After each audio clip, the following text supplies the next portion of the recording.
Finalement, chez les sapeurs-pompiers de Paris, qu'est-ce que le service veut dire?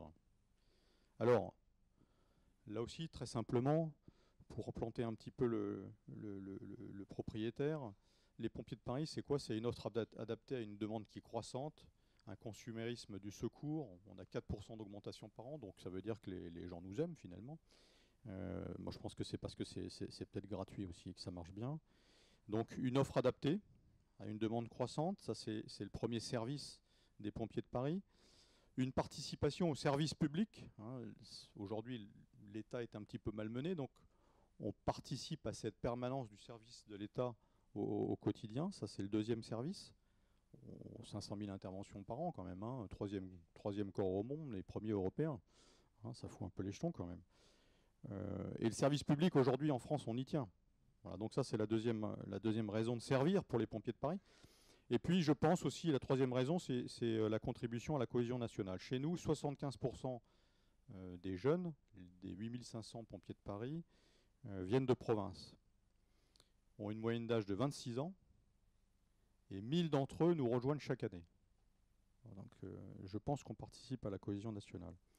Au-delà de ce propriétaire, au-delà de ce service public qu'on représente par l'uniforme que je porte ce matin, je voudrais vous dire tout simplement, pour aller un peu plus avant dans le sujet, que de mon point de vue, le service est indissociable de l'engagement. Et finalement, l'engagement, qu'est-ce que c'est sinon une garantie? L'engagement, en fait, c'est se mettre en gage. Mais dans notre métier, le gage, c'est nous. C'est le soldat du feu. Et ça se traduit au quotidien par un engagement qui est consenti, librement consenti, qui est mûri par une expérience, qui est renforcé par une identité forte. Vous avez vu, on a une tenue. L'Église en a une aussi. Elle traduit cet engagement, elle le montre. C'est un engagement qui est choisi. Alors, il est choisi un jour, mais il est choisi chaque jour. Il est choisi personnellement et il est choisi collectivement.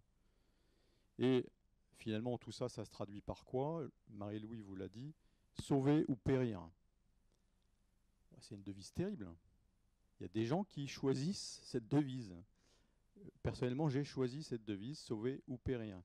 Et parfois, cette devise devient sauver et périr. Un petit exemple, l'année 2019 a été assez éprouvante pour nous. Hein. 4 de mes camarades y ont laissé leur peau. Hein, et donc, cet engagement est bien lié à ce service. Rue de Trévise, c'était le 12 janvier, une explosion dramatique au gaz. 2 pompiers de Paris sont déjà morts et un troisième manque à l'appel. Le troisième est enfoui sous les décombres. Et au-dessus de ces décombres, l'immeuble est fragilisé par l'explosion et menace de s'effondrer. On y va ou on n'y va pas? Voilà, notre camarade nous attend, on sait qu'il vit encore, on y va, on s'engage, individuellement et collectivement. Alors, ce service, je vous disais qu'il était choisi un jour, mais choisi chaque jour. C'est vrai pour des engagements aussi simples que le mariage, et c'est vrai aussi dans cet engagement au quotidien. Mais il faut le cultiver. Il faut le cultiver, il faut essayer d'y rester fidèle. Et tout ça se traduit par une culture de l'excellence.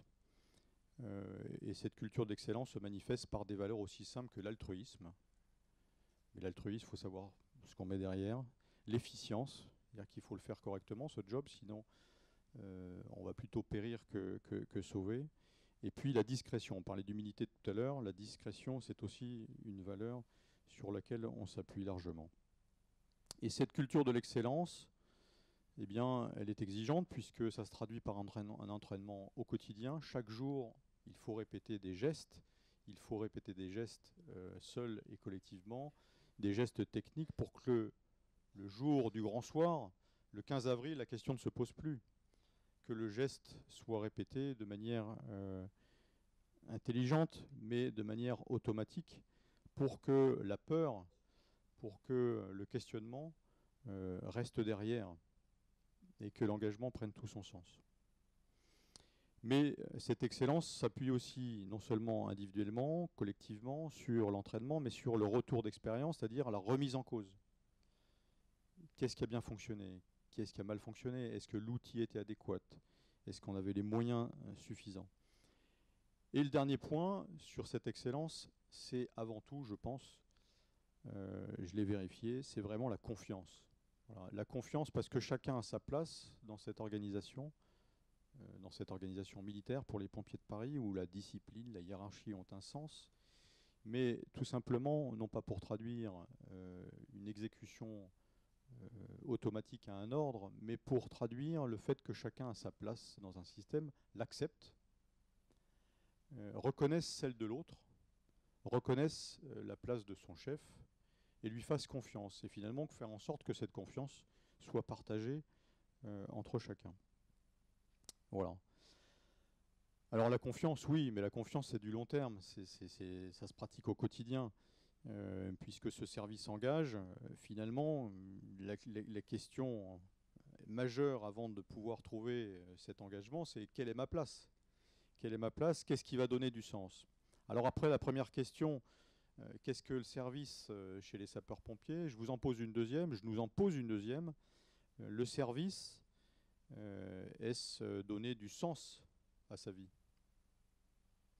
Est-ce que, une autre façon de poser cette question, est-ce que, en fait, il s'agit de se servir ou est-ce qu'il s'agit de servir? Est-ce qu'il s'agit de servir pour réussir dans la vie, avec un certain nombre de critères extérieurs? Vous voyez, je suis très fier d'arborer un certain nombre de gris-gris là sur ma tenue.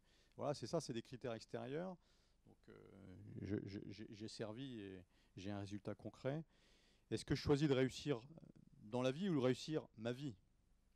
Est-ce que le service se situe au niveau effectivement de ces critères extérieurs ou est-ce qu'elle se situe au fond de moi avec mes aspirations les plus profondes où il s'agit de se connaître, de se réaliser pleinement et plus voilà, très simplement de savoir où on place sa fierté. Je pense que c'est un petit peu des deux. Je pense que l'équilibre des deux, c'est le chemin de toute une vie. Je pense que réussir dans la vie et réussir sa vie, c'est une question qui reste posée au jour le jour, en fonction des expériences. Mais dès lors qu'on s'engage de plus en plus, dès lors qu'on va chercher ses aspirations profondes et que l'on veut donner ce fameux sens, ben, il y a un risque. Il y a un risque dès lors qu'on se livre tel qu'on est, dès lors qu'on se donne tel qu'on est, ben on se dévoile, on fait tomber la carapace. Et c'est le risque de souffrir. Le risque de souffrir, encore une fois par rapport à ce que je connais, le risque de souffrir avec le témoin qui voit son proche qui a été massé et sur lequel le massage n'a pas eu de résultat, qui entraîne la mort. C'est ce risque du sauveteur qui va, avec empathie, être proche de celui qui va souffrir. C'est le risque d'échec aussi. Il faut accepter, enfin, à partir du moment où on continue à se donner et à se montrer tel qu'on est, il faut accepter d'échouer. Je me souviens de cette intervention qui a marqué ma vie d'une manière durable. En 2006, on était engagé pour un feu de boutique en sous-sol, en infrastructure, et j'ai laissé l'un des miens. Voilà, mon camarade est mort. Il a laissé sa peau. Ça rend fragile, comme vous le disiez. Ça pose les choses, mais ça permet aussi de se reposer cette question, mais finalement, qu'est-ce qui a du sens? Est-ce que ça avait du sens d'aller éteindre ce feu dans cette boutique en partie souterraine? Le risque d'échec, donc. Et puis, un dernier risque, c'est le risque de perdre confiance en soi. Le perdre confiance en soi, dès lors qu'on veut endosser une responsabilité qui n'est pas la sienne, dès lors qu'on veut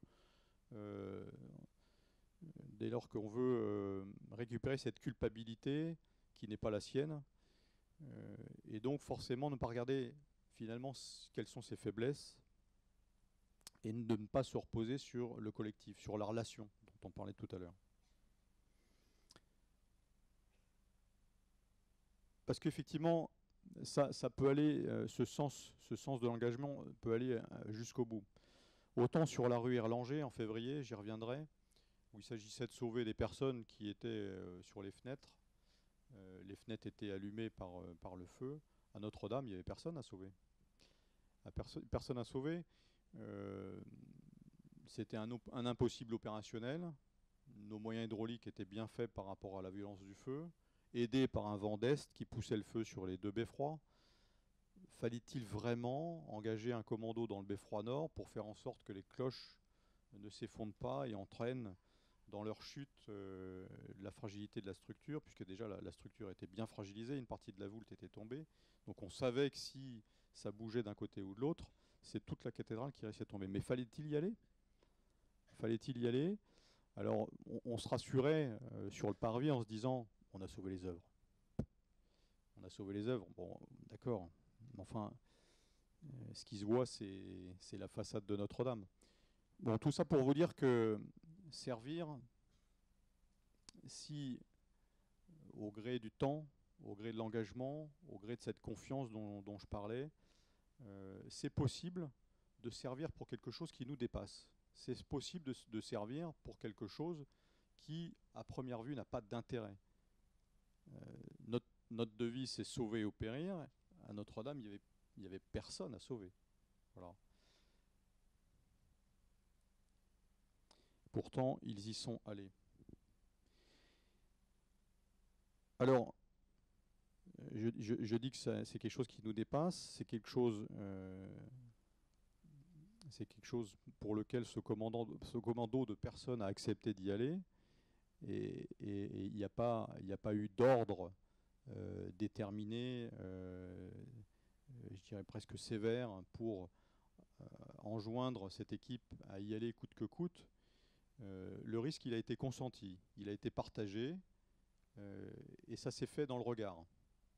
Là aussi, ce regard permet de traduire cette confiance, cette connaissance, et finalement cette relation de proximité dans le sens qu'on veut donner à sa mission. Ben, je pense que simplement ils y sont allés parce que ils étaient heureux de le faire, peut-être un peu fiers, et parce que ça répond à une aspiration profonde de leur engagement ce jour-là. Alors la troisième question, c'est celle qui m'a posé le plus de difficultés, l'amour dans tout ça. Vous l'avez dit, monseigneur, est-ce qu'il s'agit de servir gratuitement? Est-ce que ça a du sens de servir gratuitement, de servir par amour, de servir en aimant? Parce que là, ça n'a rien à voir avec l'égocentrisme ou l'égoïsme ou l'amour de soi. Je dirais qu'on ne fait bien, on ne fait bien que ce que l'on aime. Il s'agit de choisir chaque jour ce que l'on aime, de redonner du sens chaque jour à sa mission, à son job, à cette relation avec l'autre, pour finalement aimer ce qu'on va faire. Parce que finalement, et ça n'engage que moi, je pense que nous sommes des êtres de relation, et puisque nous sommes des êtres de relation, on peut le vérifier très simplement en fait, parce qu'on a tous besoin d'être aimés, et on a tous besoin d'aimer. Voilà. Et je pense que cette relation aimant permet en fait de vérifier que nous sommes des êtres de relation, et si nous sommes des êtres de relation, on est capable de donner du sens à l'action bien au-delà de l'efficacité première de cette action.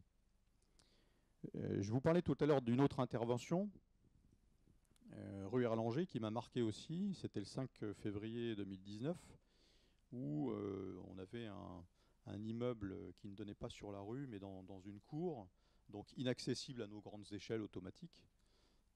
Le progrès est aussi bienvenu chez les pompiers. Les nacelles qui permettent de se balader en l'air et d'aller chercher les personnes à chaque fenêtre. Malheureusement, cet immeuble ne donne pas sur rue, donc il faut passer sur un petit tunnel, un petit couloir, prendre des échelles à main, des échelles à coulisses, et se présenter sur cette façade. Bon, un feu d'une violence extraordinaire parce qu'un feu volontaire, plusieurs étages en feu, des personnes qui sont sur les corniches et qui attendent tout simplement qu'on vienne les chercher. Donc des moyens très rustiques finalement qu'il faut mettre en œuvre rapidement pour aller chercher ces personnes. Et très rapidement, en fait, une prise de conscience sur le fait que ces échelles, quand elles vont être établies, vont mettre en péril le pompier lui-même, puisque au bout de ces échelles à coulisses, on va mettre des échelles à crochets, des petites échelles de 7 kg, très très étroites, avec des crochets qui vont se maintenir sur les balustrades, sur les rebords de fenêtres, et qui vont permettre non seulement aux pompiers de monter, sans assurance, mais ensuite aux pompiers de demander à la personne de regagner cette échelle. Elle-même va descendre, et le pompier va suivre. Voilà, donc ce risque un petit peu inconsidéré, en fait, où pour sauver, cet élan un petit peu irraisonné qui va pousser le pompier à poser son échelle jusqu'au 6e étage pour aller chercher la dernière personne qui était réfugiée sur le toit. 64 sauvetages. 64 sauvetages cette nuit-là. Pas un mort par ces actions de sauvetage. Malheureusement, 10 personnes sont décédées. On n'a pas pu aller les retrouver parce qu'elles s'étaient réfugiées dans des parties de l'immeuble dans lesquelles on ne pouvait plus aller les chercher. Mais 64 sauvetages de personnes qui étaient sur les différentes parois, sur la façade de cet immeuble. Pas un blessé. Pas un blessé sur les personnes qui n'avaient jamais pris une échelle à crochet, qui n'étaient pas assurées par une corde. Pas un blessé chez les pompiers. Voilà. Si on est des aides de relation, si l'amour échangé permet de construire cette relation, je pense qu'aussi aimer, ça se décide. Aimer, ça se décide parfois en obéissant à sa conscience, en obéissant au choix qui a été fait chaque jour et que l'on refait jour après jour. Obéir à ses consciences, c'est écouter finalement au sens fort. La Bible dit, hein, c'est Shema Israël, je crois.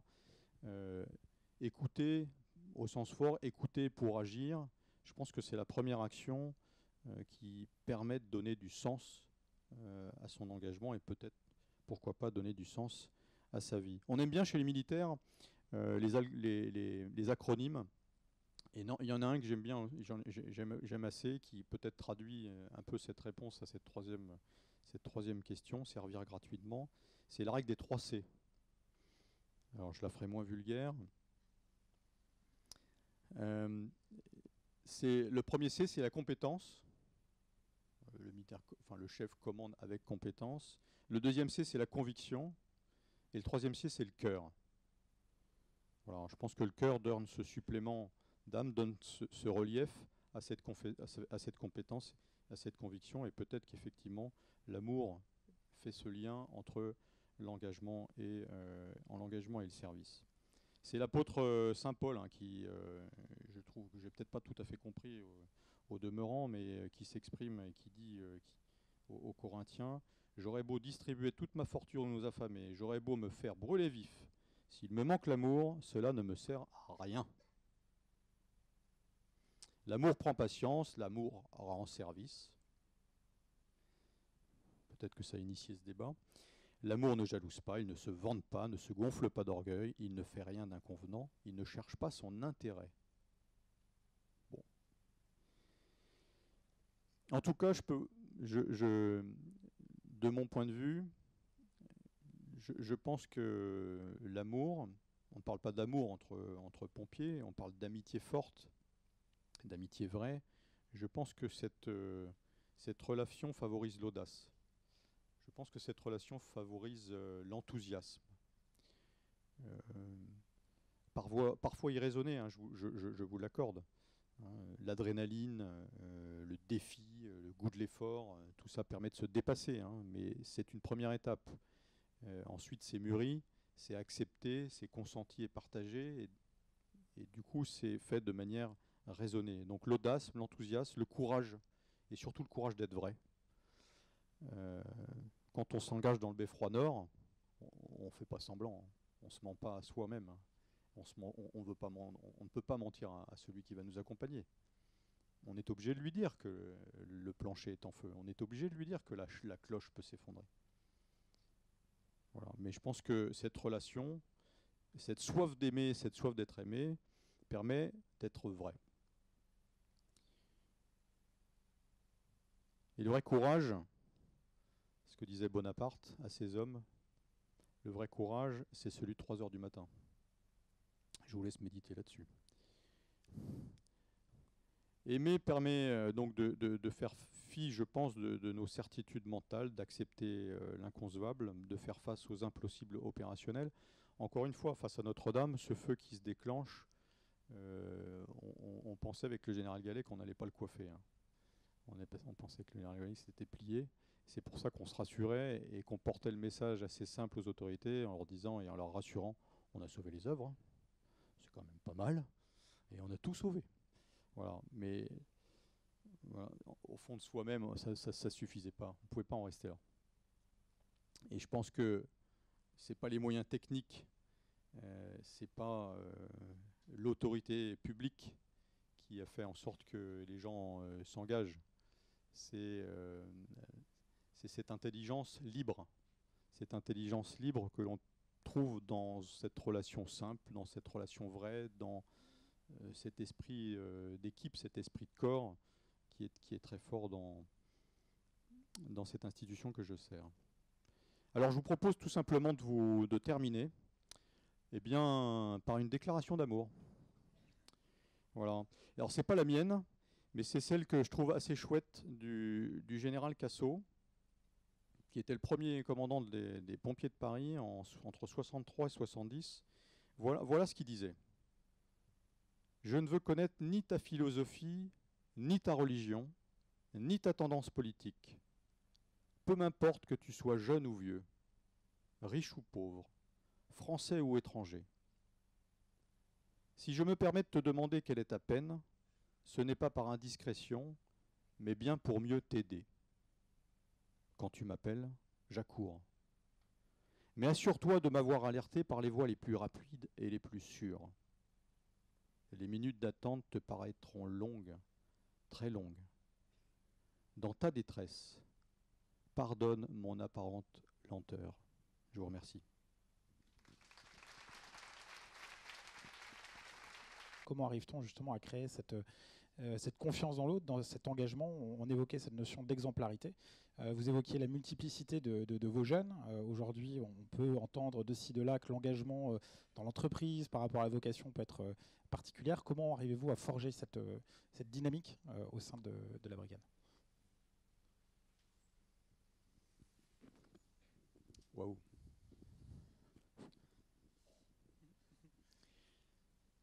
Des pistes. Alors, on a l'impression que c'est un métier simple, mais quand même, ça a l'air assez compliqué. Hein. Je répondrai en deux temps. La première chose, je dirais que c'est jamais acquis. C'est jamais acquis parce qu'on peut s'installer dans une routine, dans des habitudes, parce que on peut se recentrer sur soi-même. On peut laisser tomber un peu l'équipe. Et ma foi, ce truc-là chez nous est vachement dangereux.